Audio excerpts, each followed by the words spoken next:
Kesadaran sama dengan kekosongan.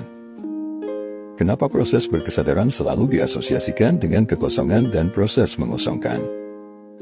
Sehingga inti dari segala pemahaman dari kesadaran adalah pada sifat kekosongan kesadaran itu sendiri.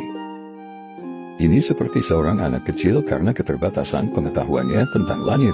Mereka diajarkan konsep gambaran langit itu seperti harus digambarkan dengan berbatas dengan gambaran berawan baru itulah langit.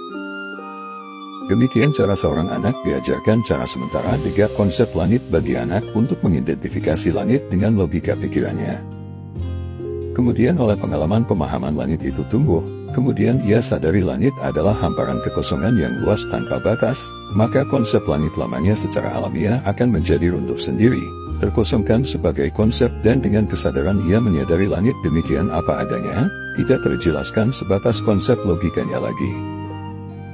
Demikian kebencian yang mendalam dengan berbasis segala kedangkalan dan kesalahpahaman logika dalam memahami.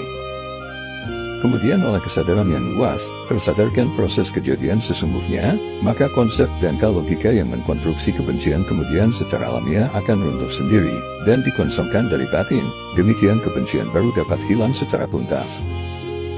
Maka proses berkesadaran adalah proses menyadari kesejatian suatu proses kebenaran demikian ia apa adanya di alam kebenaran semesta. Karenanya persepsi, konsep, tafsir, doktrin, dan dogma sebagai kebenaran sementara logika manusia memahami kebesaran kebenaran alam semesta akan runtuh sendiri, dan terkosongkan secara alamiah dan tergantikan dengan kesadaran akan kebenaran demikian hakikat kebenaran ia apa adanya. Maka proses berkesadaran selamanya proses membuka diri, berusaha diawali dengan mengosongkan diri untuk menerima belajar hal yang lebih luas dan besar.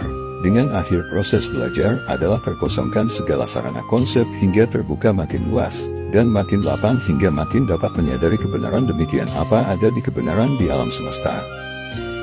Maka roh belajar dari berkesadaran adalah kembalinya sifat kesejatian kekosongan kesadaran dalam kenetralan, pasif mengamati menyadari kembali kebenaran apa adanya tanpa intervensi konsep konstruksi kebenaran logika pikiran manusia apapun lagi.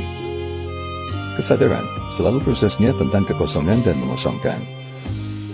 Hingga yang ada selamanya adalah tetap terbukanya kekosongan yang luas dan lapang dalam menyadari kebenaran semesta apa adanya.